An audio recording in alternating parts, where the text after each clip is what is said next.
Hi, I'm John. I'm here with Susie to discuss the expected changes to business property relief. Hi, Susie. So we've got a lot of clients getting in touch in relation to business property relief. So initially, what is it? Hi, John. So, business property relief is a relief from inheritance tax, which currently means that many business owners are able to pass their shares to their children and to other family members free of inheritance tax. It also allows people to settle assets into trust free of inheritance tax, provided the conditions are met. Excellent. And then, so we said about, obviously, we're discussing this today because there's been some big changes. So when were they announced? What are the changes, etc.? Yeah, so Rachel Reeves announced them in her first budget. And I think it's fair to say it was a bit of a surprise. But the change that we're expecting, and it's not obviously happened yet, but we're expecting to be enacted from the 6th of April 2026, is that business property relief will be restricted to 50% above a cap of £1 million, and that's per individual. So people will go from, at the moment, many of our clients benefit from a complete exemption from inheritance tax, so they can leave their shares to their children free of inheritance tax, to having this limit of £1 million for 100% relief, to the remainder being subject to inheritance tax and an effective rate of 20%. Okay, and so obviously we talked about family business there, etc., but business property relief goes beyond that to AIM shares. So could you just give a description of what AIM shares are and how the relief might impact them?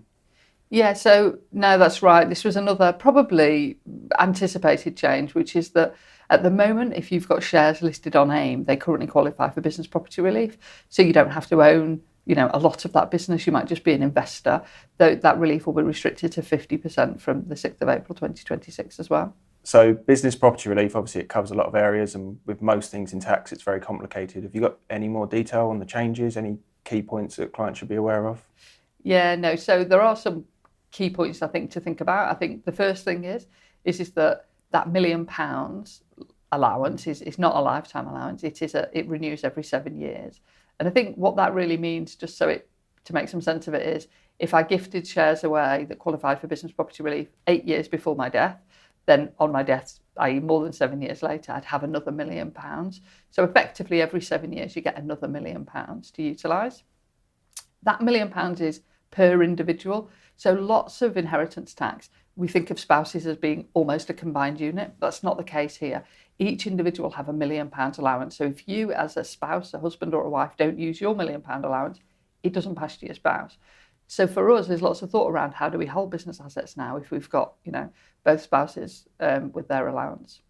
Fine, so we're transitioning away from the general model of whatever happens pre-death between spouses is largely irrelevant because of the spousal exemption. And we're transitioning to a position where we actually really need to think about that for business owners. We definitely do need to think about it. So that's important. There's a point about trusts as well to be aware of, which is that, as I said earlier, lots of people settle business property relief into trust for the benefit of their family. Trusts, that now will be limited, as we talked about, to that £1 million.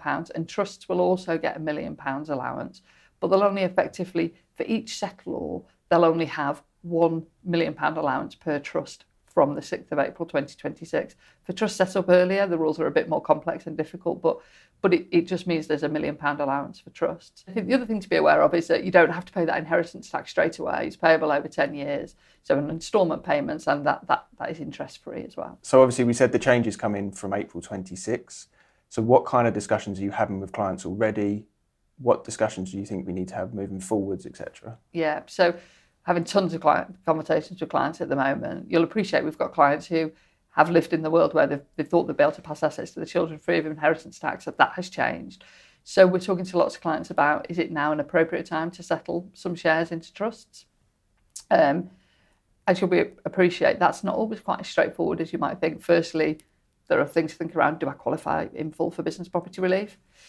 Is there a capital gains tax when you transfer shares to trust? That's a disposal. That's a whole different thing to think about. Do I qualify for a particular relief to avoid that capital gains tax charge? So that's a bit complicated.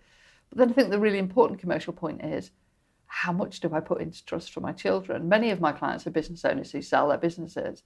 If they're putting shares into trust 3, 6, 12 months before they sell their business, they have a very clear understanding of how much value they're putting into trust for their children.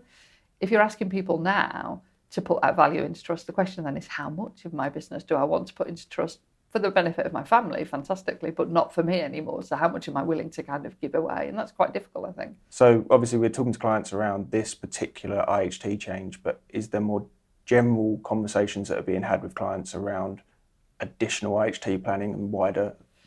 Yeah, so look, these changes are sort of far-reaching for people, but the more general conversations we're having anyway are, you know, these changes are coming.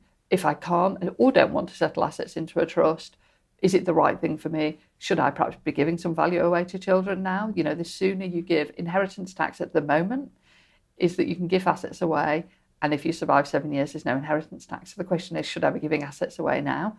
And, you know, shares in family businesses, can I do that? When you're giving assets away, it's a disposal for capital gains tax purposes. So as we said, you need to think about that. Clients really need to be thinking about their wills. A lot of clients, when they've drafted their wills with business property relief, that has been a really key part of how they plan their wills. With that changing, clients should be reviewing their wills. And I think the other thing people need to think about is insurance. A lot of our clients have got insurance for inheritance tax anyway, but they've taken that insurance on the basis that they qualify for business property relief. So do I need more insurance going forward to cover my estate in the event of death? Thanks, Susie. It's been great chatting through that. So if you've got any questions about what we've discussed today, please get in touch with me, Susie, or another member of the team.